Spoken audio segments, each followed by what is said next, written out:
Daddy Frankie, ano ang pinagdaanan mo sa buhay mo kaya naisipan mo na kapag nag-YouTube ka ay pagtulong ang ginagawa mo?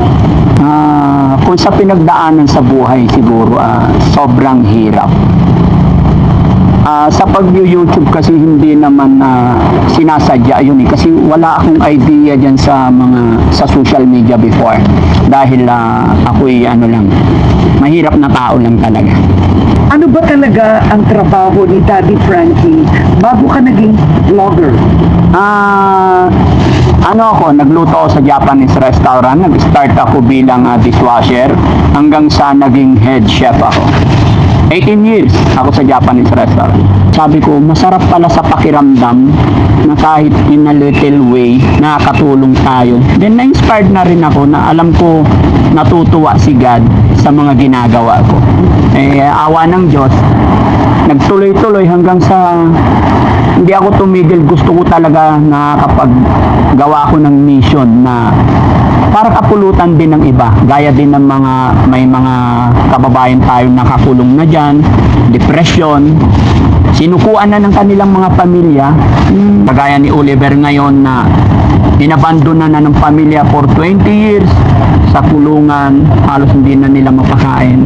Tapos nung nakita ko yun, sabi ko parang mission impossible. Pero sinabi ko sa mga kasamaan ko, hindi pwedeng hindi ito gagaling hanggat tutulungan. Do you believe this is your calling? Mga kababayan, mga kabarangay, magandang morning na naman. And syempre, happy Sunday po sa atin lahat. Kumusta po kayo, mga kababayan? Excited po ang team. Alam niyo po ba kung bakit? Actually, kararating ko lang kagabi, galing ng Makati. Pero ngayong umaga ng linggo, babalik ulit kami ng Makati dahil mayroon tayong may natanggap tayong message na talaga namang hindi ko lubos akalain na mapipili tayo or mapapasama tayo or magkaka-interest sila sa mga kwento siguro natin na ipinapalabas or sa mga ginagawa natin. Hindi pa natin alam, mga kababayan. Pero kung gaano ka-excited ang inyong lingkod, syempre, mas excited tong ating mga boys. Diba? Ayan. Kaya sana gabayan ni Lord yung biyahe namin sa araw na ito. Dahil mga kababayan, gaya ng aking sinabi, nakatanggap tayo ng message na gusto raw tayong ma-meet ni Ma'am Karen Davila. No? Kaya, thank you sa mga taong sumusuporta at sa mga taong nagmamahal sa Team Daddy Frankie. Tuloy-tuloy lang po tayo gumawa ng mabuti. Tuloy-tuloy lang po tayo sa paggawa para makatulong sa kapwa. At si God na lang po ang bahala kung saan niya tayo dadalhin. Basta ang alam ko, gumawa lang tayo ng mabuti, si God naman ang magbibigay din sa atin ng mabuti. So guys, samahan niyo po kami at sana maging maganda tong event na mangyayari. Let's go guys! Ready na kayo? Yes, go! Okay, mag-pray muna tayo. Siyempre, dadaan tayo sa simbahan dahil linggo ngayon. Okay, that's it! Yes, Ingat sa driver. Maraming salamat mga kababayan. Samahan niyo kami sa biyahe namin na ito. Abangan niyo yung dulo ng video ito. God bless po. Maraming salamat. Let's go! Ingat kayo dyan. May umaga na parang wala ng pag-asa. Gabi na di mo alam kung saan kakapit. Ngunit may tinig na maririnig. At kahit gaano kabigat ang mundo, may kamay na aabot sa'yo. Di ka nag-iisa, may karamay ka. Daddy Frankie, nandyan sa'yo. Ang tunay na kaibigan, tutulong sa iyo. Daddy Frankie, handang sumalot ng mga luwang di mo na kayang. Hi ma'am. Hi, naman po. Ano first? Where do we go? Oo, tara. Let's go na. Sige, ma'am. Ang ganda nito, is it the first time here? Yes po. Daddy Frankie, ano ang pinagdaanan mo sa buhay mo kaya naisipan mo na kapag nag-YouTube ka ay pagtulong ang ginagawa mo? Kung sa pinagdaanan sa buhay siguro, sobrang hirap. Sa pag-YouTube kasi hindi naman sinasadya yun kasi wala akong idea dyan sa social media before dahil ako'y mahirap na tao lang talaga. So na-encourage lang ako nung sinabihan ako ng anak ko na, Papa, napakarami mong tinutulungan or maraming pupunta dito sa bahay. Bakit hindi mo itry pumasok sa social media para mas makatulong ka pa? So nag-try ako, kaya nanguha ako ng mga kasama dahil wala naman akong alam talaga sa computer. Ano ba talaga ang trabaho ni Daddy Frankie bago ka naging vlogger? Nagluto ako sa Japanese restaurant. Nag-start ako bilang dishwasher hanggang sa naging head chef ako. 18 years ako sa Japanese restaurant. Tapos, Ayun, after kong makapagtrabaho ng 18 years, gumawa ako ng sarili kong canteen dito sa Makati. And then, napagtayo rin ako ng Japanese restaurant dito sa SBMA, Subic. Ayun, pero kasaweng palad nung pandemic, sinara ko, nagsara. Pero nag-put pa rin ako ng other business. Supplier ako sa mga Japanese restaurant until now po. until now, so Yeah. meron ka pang negosyong pagkain. Yes. Oo. Pero nung nawala na ang mga restaurant mo, sinubukan mo ang pag-vlog. Yes po. At ano ang mga una mong naisip na i-vlog? Unang-una kong naisip na i-vlog kasi yung mga senior, yung mga lolo't lola na halos nakalimutan sila ng kanilang family. Kasi nakikita ko dito hindi naman lahat, no? Lalo na dito sa province yung mga mahihirap, na pag-iiwanan sa bahay itong ating mga lolo't lola. Tapos pag dinalaw mo sila, napapaiyak sila, inabutan mo sila ng kahit maliit na bagay, tinapay, talagang mararamdaman mo yung awa sa kanila, nagmamakaawa sila ng lambing galing sa kanilang mga apo, sa kanilang mga anak, dahil busy na yung mga anak so napapabayaan yung mga lola. Doon ako na-inspired na nakakaawa, bigyan natin sila ng pansin. Pero bakit yun ang umantig sa puso mo? Saan mo nakuha yung empathy na yun sa matatanda? Ako kasi mapagmahal ako talaga sa aking lolo't lola, sa magulang, dahil laki rin po ako sa lolo't lola. Oo. Okay. So, ipagpatuloy mo, ano nangyari nun sa una mong mga vlog? Ayun,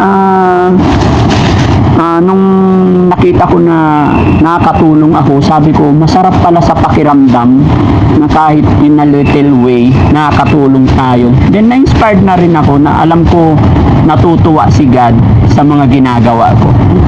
Awa ng Diyos, nagtuloy-tuloy hanggang sa hindi ako tumigil. Gusto ko talaga na kapag gawa ko ng mission na para kapulutan din ng iba, gaya din ng may mga kababayan tayo nakakulong na dyan, depression, sinukuan na ng kanilang mga pamilya, parang imposible na sa kanila. Pero tinry namin ng aking team na pagamot sila unti-unti. So awa ng Diyos, sa ilang taon namin pagcha-charity, marami na kaming napagaling, then naibalik na sa kanilang pamilya. Kaya masaya ako sa ganon. Ano ba ang nangyari sa buhay mo kung bakit tila napaka-spiritual mong tao? Malapit ka sa Panginoon. Yes po. Kasi ako po si Frankie. Huwag ka magpari noon. Hindi naman po. Talagang laking hirap talaga. Nakapag-asawa ako noon, tiga Bisaya, and then sa kasawang palad, nagkasakit siya, namatay, nakapag-asawa ko ulit. So doon ko naranasan yung sobrang hirap talaga nung namatay yung asawa ko. At doon ko rin na isip kung paano tumayo sa sarili kasi nung namatay yung asawa ko, 3 yung anak ko that time, naggagatas pa sila. So, wala palang imposible kung magtitiwala ka kay God. Siya mismo ang gagawa ng paraan hanggat hindi ka sumusubong ititiwala sa Kanya. So, naging single father ka Yes noon. po. How difficult was that? Ikwento mo. Sobra. Hindi ko alam kung paano ako magsisimula kasi nung last night yung asawa ko and then hanggang sa mailibing na siya kinabukasan. Yung anak kong bunso, nag-aaral pa lang siyang maglakad. Sabi ko, Lord, paano ko kaya i-manage to? Or mo magpalit ng pampers ng anak ko, hindi ko alam. Tapos paano ko sila bubuhayin? 3 nagtatrabaho ako. Yung anak ko noon, maliliit pa talaga. So, sobrang hirap po. Pero gaya na sinabi ko, hanggat may tiwala ka kay God, hindi ka pala niya pabayaan. Sabi ko, sige Lord, bahala ka na po sa akin kung saan mo ko dadalhin. So yun, iniwan ko muna yung anak ko, nakiusap ako sa kapatid kong panganay. And then nagtrabaho rito sa, that time dito na ako sa Little Tokyo, nagtatrabaho ng time na yun. Tapos uuwi ako every month. And then, pag day off ko, nakita ko yung mga anak ko, sobrang hirap. Nilipat ko na naman sa mother ko. After 6 months, hindi pa rin ako convinced sa mga anak ko. Nag-rent ako dito sa Makati. Nag-hire din ako ng mag-aalaga ng mga anak ko. Yun, awa ng Diyos, unti-unti kong na-survive sa tulong ng Panginoon. Wow. At ngayon, 5 na ang anak mo. Yes po. Meron ka ng bagong asawa. Yes po. Alright. Sa una kong asawa, yung namatay 3, tapos yung asawa ko ngayon, 2 na po. So 5. 5 ang anak mo ngayon. Unang-una, what was it like meeting your wife today? Ano yun? Sagot ba sa dasal? Yes. Kasi bago ako mag-asawa ulit, pinag-pray ko din yan eh. Kasi syempre, tao lang din tayo, kailangan din natin kasama sa buhay. So nag-pray ako na, Lord, bigyan mo ako ng sign na makahanap ako ng mga kasama ko ulit. Ayun, nakilala ko rin siya. So, parang nagkaroon kami ng good tandem kasi yung asawa ko accounting siya. Honestly po, ako hindi naman ako tapos sa pag-aaral. So good thing talaga na bigyan ako ni Lord ng partner na mabait, maaasahan din sa negosyo. Ako kasi malakas ang loob ko sa pagninegosyo. Ako yung taong strong sa lahat ng bagay. Sa hirap lang ng buhay talaga noon. Kaya hindi kami nakapag-aral talaga ng tapos. Oo. Ngayon, nagninegosyo ka pa ng pagkain. Yes po. As you said, tuloy-tuloy pa Yes rin, po. no? At nag-YouTube ka. Bakit di mo ginamit ang pagiging cook o chef sa YouTube? Bakit di pagkain ang naging focus? Mas masarap para sa akin kasi, honestly, kaya ako pinasok ang pag-YouTube para makatulong. Mas masaya ako na kapag pasaya ng tao. Yung pag may tinulungan ako, naiiyak sila sa tuwa. Mas masarap sa pakiramdam kasi kung ano man dumating sa akin, kung ano man meron ako, talagang sobrang thankful na ako kay God eh.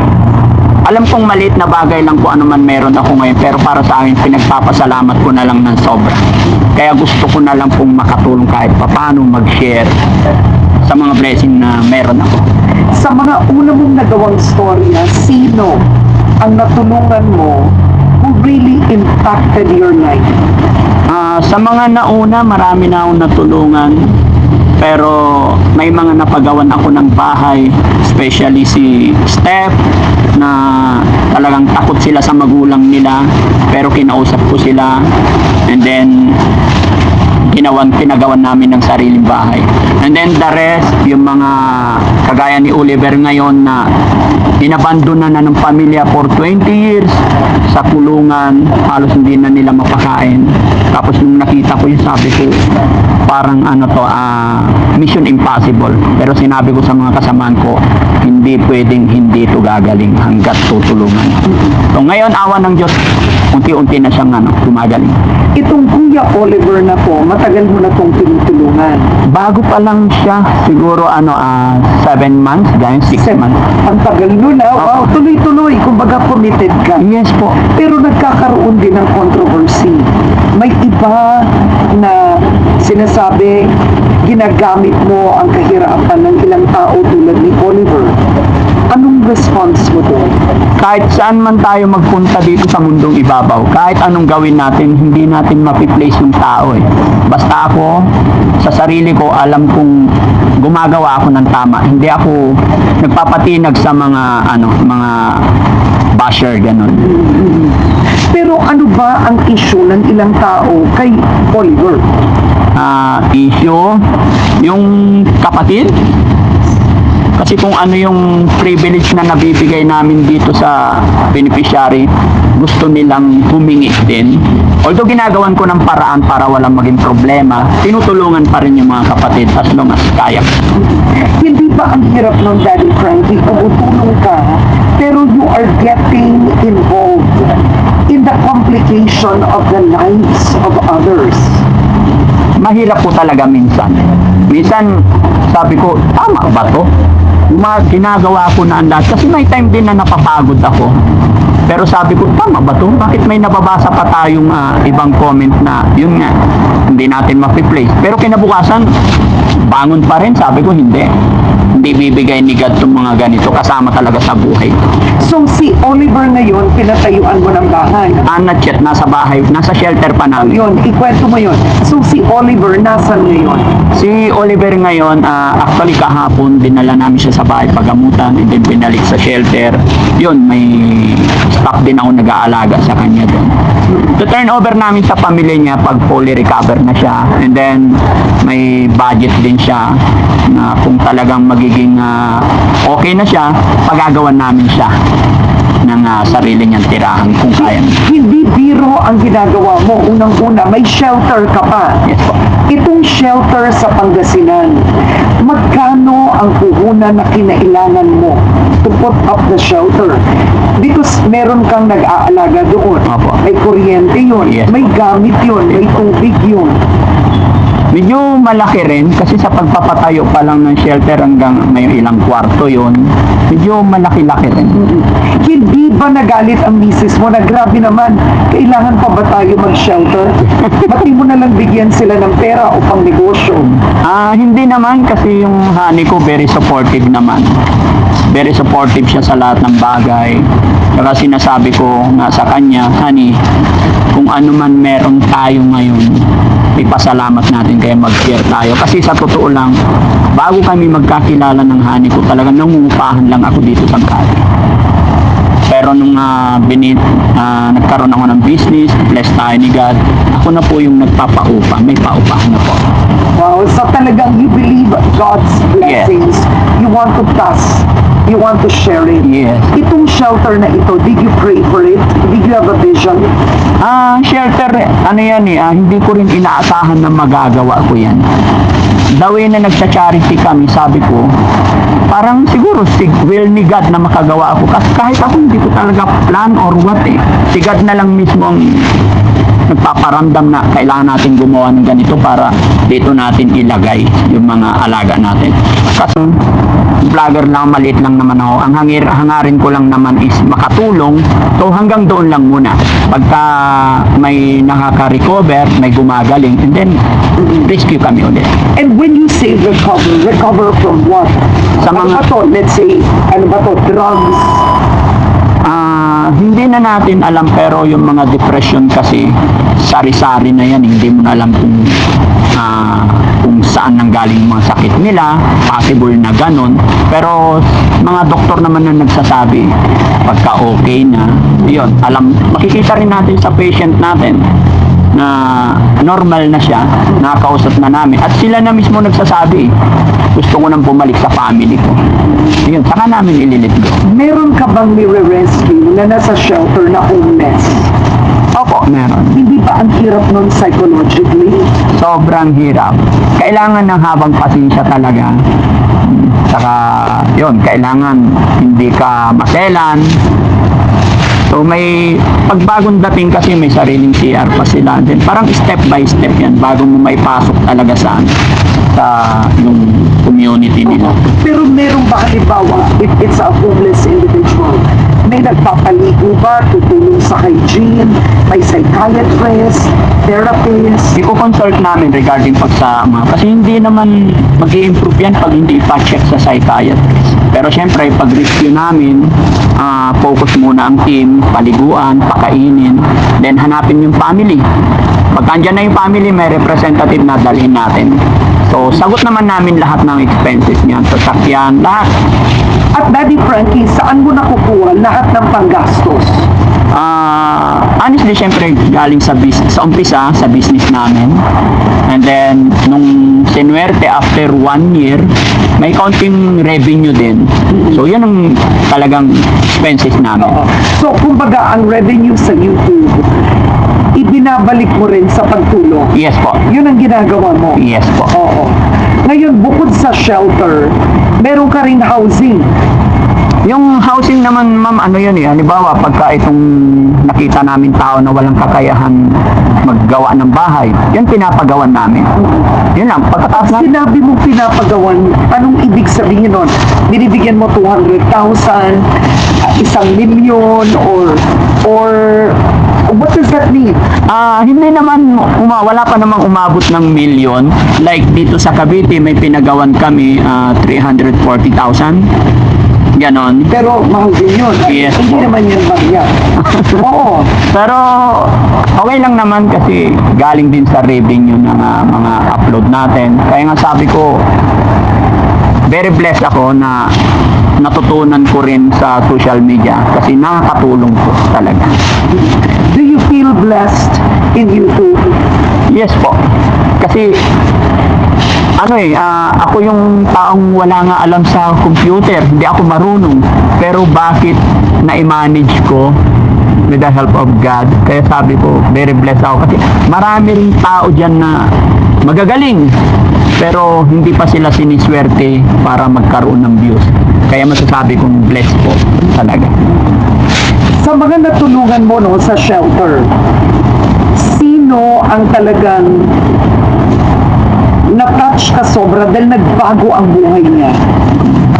Si Nanay Miguela, na pulot lang namin siya sa Batangas, na daanan namin. Ilang taon na daw siya doon na takot yung mga tao. Kinakatakutan siya dahil nananakit. Pero nadaanan lang namin yon, and then sabi ko balikan natin. Binigyan ko una siya ng siopaw, pinanawagan ko. And then, may nag-message na matagal na pala nilang inahanap yun. Tapos ang naghahanap, nanay niya, na senior na. Tapos, hindi ko muna binigay, pinagaling muna namin. Tapos, nung gumaling na siya, binigay ko sa kanyang nanay. Sobrang iyak nung nanay at tatay, na halos lumuhod sa akin sa pasasalamat. So, napakalaking tulong yung nagawa ng team. Pero hindi ba ang hirap nun, Daddy Frankie, yung taong yon homeless, tapos yan kukunin nyo?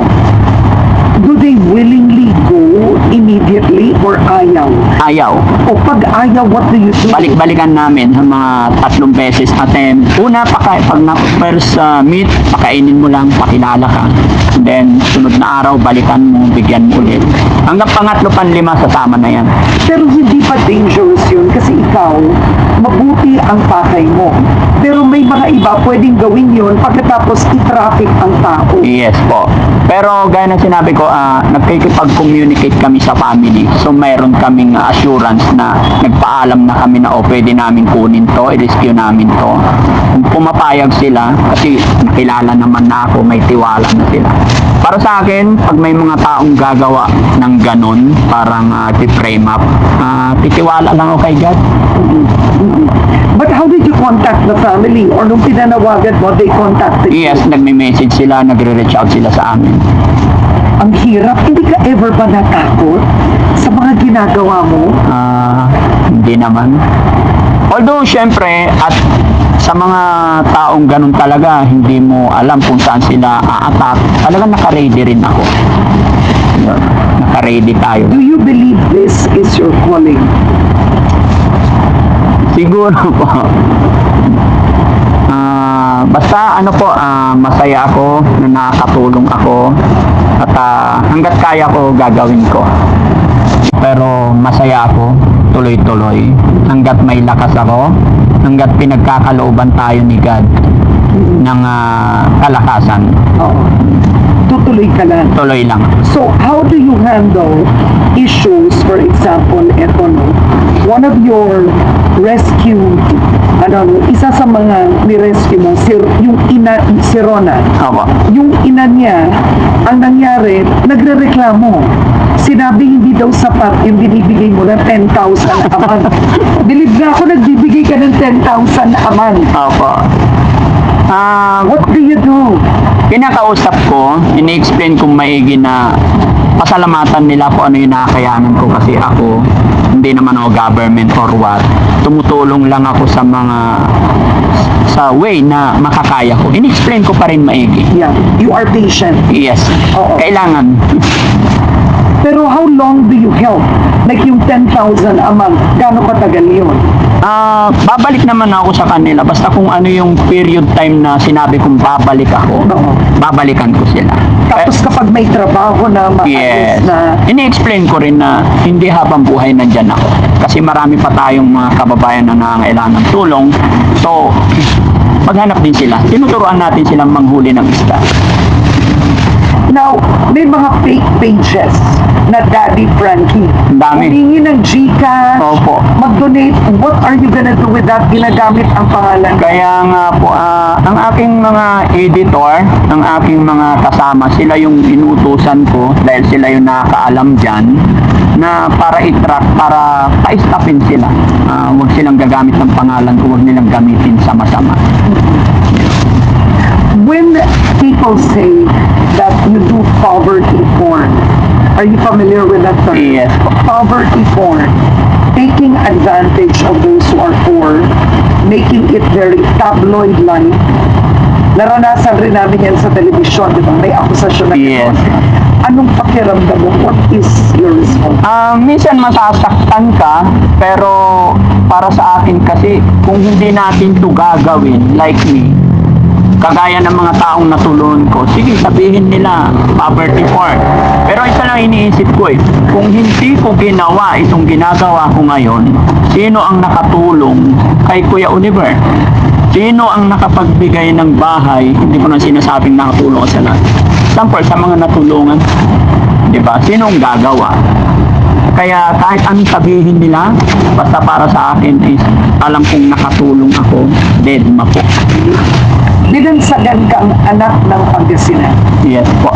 Anong feeling mo na binansagan ka ng Masaya kasi very proud yung mga kababayan ko sa Pangasinan. At yun, kasi totoong taga Pangasinan naman ako. Diyan ako pinanganak. So, happy. Tinutulungan mo mga homeless, mga depressed, mga nakakulong na nakalimutan. Ito ang sinabi ni Jesucristo sa Biblia. Di ba nung tinanong, Lord, when you say help me where? Di ba sabi ni Lord, when you feed the hungry, you give water to the thirsty. Do you believe you are doing Christ's work? Yes po. Kasi kahit maliit na tulong lang yan, sabi nga nila, yung nadapa lang dyan na tao, tulungan mo lang mga tayo, ay sumunod ka na sa batas ng Panginoon. Anong tinuturo mo sa mga anak mo? What do they say when they see you? Sinasabi ko sa kanila lagi mag-aral mabuti and then huwag silang gagawa ng masama. Tignan nila kung anong ginagawa ng papa nila. So sana yun ang gayahin nila. Yun lang, simple lang. Yung sinasabi ko sana huwag silang gumawa ng masama. Maging mabuting tao lang sila lagi. Meron ka bang favorite Bible verse? Wala naman akong basta ang ano ko lang sa buhay, gumawa lang ng mabuti. I'm sure mabuti rin ang babalik sa akin.